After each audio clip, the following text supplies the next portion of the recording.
कांग्रेस के लोगों ने इस मुल्क के लिए कुर्बानी शहादत देने का काम किया है। हजारों लोगों ने कुर्बानी दिया है। इसलिए जो आईना वो हमको दिखाना चाहते हैं, उस आईने में पहले अपनी तस्वीर उनको खुद देखना चाहिए। झारखंड के महान आंदोलनकारी नेता, लाखों के एक लाल टेकलाल, वीर टेकलाल महतो के सुपुत्र हैं और पूरे राज्य के अंदर में जनहित के मामलों में हमेशा झारखंड विधानसभा के अंदर और विधानसभा के बाहर भी उन्होंने हमेशा जनहित के मुद्दों को उठाने का काम किया है कि जिस ओबीसी कुर्मी समाज से वो आते हैं, जब से जयप्रकाश पटेल का नाम आया तब से भारतीय जनता पार्टी का आत्मविश्वास यहाँ पर डगमगा गया है। चूंकि आज चाहे कुर्मी हो, कोयरी हो, मुस्लिम अकलियत हो, आदिवासी हो, गरीब तबके के लोग और जनरल कास्ट के लोग, जिनमें बहुत रिजेंटमेंट है, आक्रोश है महंगाई को लेकर के, बेरोजगारी को लेकर के नौजवानों में, ये सारे लोग इनके साथ में गुलबंद है और जयप्रकाश पटेल के विजय रथ को रोकने की ताकत अब भारतीय जनता पार्टी में हजारीबाग संसदीय क्षेत्र में नहीं। मैं सैफ अनवर, आप देख रहे हैं इस वक्त झारखंड एक्सप्रेस न्यूज़।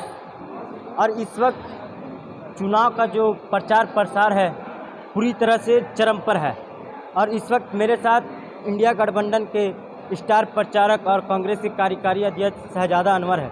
इनसे बात करेंगे और जानेंगे कि एमपी के जो मुख्यमंत्री है मोहन यादव, उनका अभी हजारीबाग लोकसभा में उनका दौरा चल रहा है और वो कह रहे हैं संबोधन में कि कांग्रेस के लोग कायर हैं। कायर का इतिहास तो आरएसएस के लोगों का है। जब देश की आज़ादी की लड़ाई लड़ी जा रही थी तो आरएसएस के जो लोग जेल में बंद थे, उन लोगों ने माफ़ी मांगा मामानामा लिख करके और जेल के बाहर आए थे। हम बहुत इज्जत से नाम लेते हैं अटल बिहारी वाजपेयी जी का, उनका आदर करते हैं, लेकिन उनके नाम से भी एक कलंक एक जुड़ा हुआ है कि एक माफ़ीनामा अंग्रेजों को उन्होंने भी लिखने का काम किया था। आरएसएस के लोगों का ट्रैक रिकॉर्ड है, कभी भी इन्होंने आज़ादी की लड़ाई में हिस्सा लेने का काम नहीं किया। और जो लोग अंडमान निकोबार में जेल में बंद थे, उन लोगों में से बहुत सारे लोग ऐसे थे जो लोग अंग्रेजों को माफ़ीनामा लिख करके कायरतापूर्ण कार्रवाई करके जेल से बाहर आए थे। कांग्रेस के लोगों ने इस मुल्क के लिए कुर्बानी शहादत देने का काम किया है। हजारों लोगों ने कुर्बानी दिया है। इसलिए जो आईना वो हमको दिखाना चाहते हैं, उस आईने में पहले अपनी तस्वीर उनको खुद देखना चाहिए। साथ में वो अपने संबोधन में कह रहे हैं जो हजारीबाग के इंडिया गठबंधन के जो प्रत्याशी है जयप्रकाश भाई पटेल, कह रहे कि जयप्रकाश अब वो प्रजय प्रकाश हो गए। इस पे आपके क्या विचार है?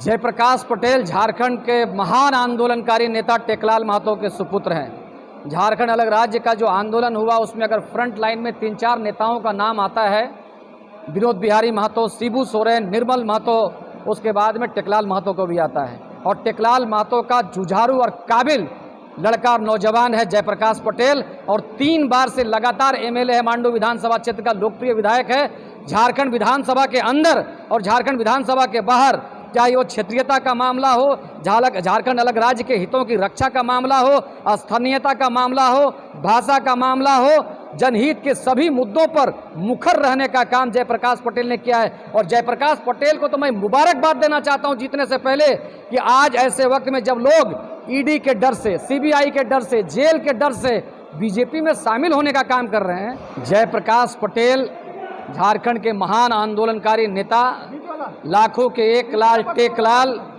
वीर टेकलाल महतो के सुपुत्र हैं और उनकी लोकप्रियता का पैमाना ऐसा है और उसका सबूत ये है कि लगातार वो मांडू विधानसभा क्षेत्र को प्रतिनिधित्व कर रहे हैं और पूरे राज्य के अंदर में जनहित के मामलों में हमेशा झारखंड विधानसभा के अंदर और विधानसभा के बाहर भी उन्होंने हमेशा जनहित के मुद्दों को उठाने का काम किया है।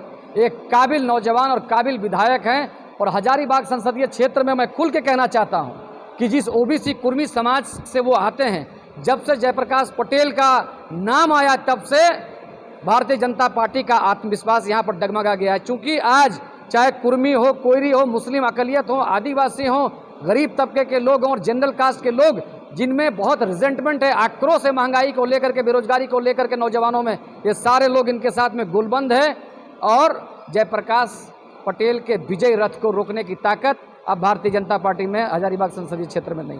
कितने वोटों से जीत होगी? नहीं, हम वोटों के बारे में, हम तो भारतीय जनता पार्टी के लोग हैं नहीं कि अभी चुनाव हुआ नहीं, वो कहते हैं कि भाई 400 हम चुनाव जीत चुके हैं, वो कहने को 500 कह सकते हैं। लेकिन हमारा ये मामला है कि जनता का आशीर्वाद, जनता का मदद, मतदाताओं का मदद और आशीर्वाद जयप्रकाश पटेल के साथ में है। हम कंफर्टेबल मार्जिन से चुनाव जीतेंगे। जितने लोकसभा सीट में आपने भ्रमण किया, क्या लगता है कितनी सीटों पे आपका परिस्थितियां बदल गई है। इंडिया अलायंस के पक्ष में जो है मतदाताओं का एक बड़ा वर्ग गोलबंद हो रहा है और हम लोग ऑप्टिमिस्टिक है झारखंड में बहुत ही बेहतरीन प्रदर्शन इंडिया अलायंस करेगी।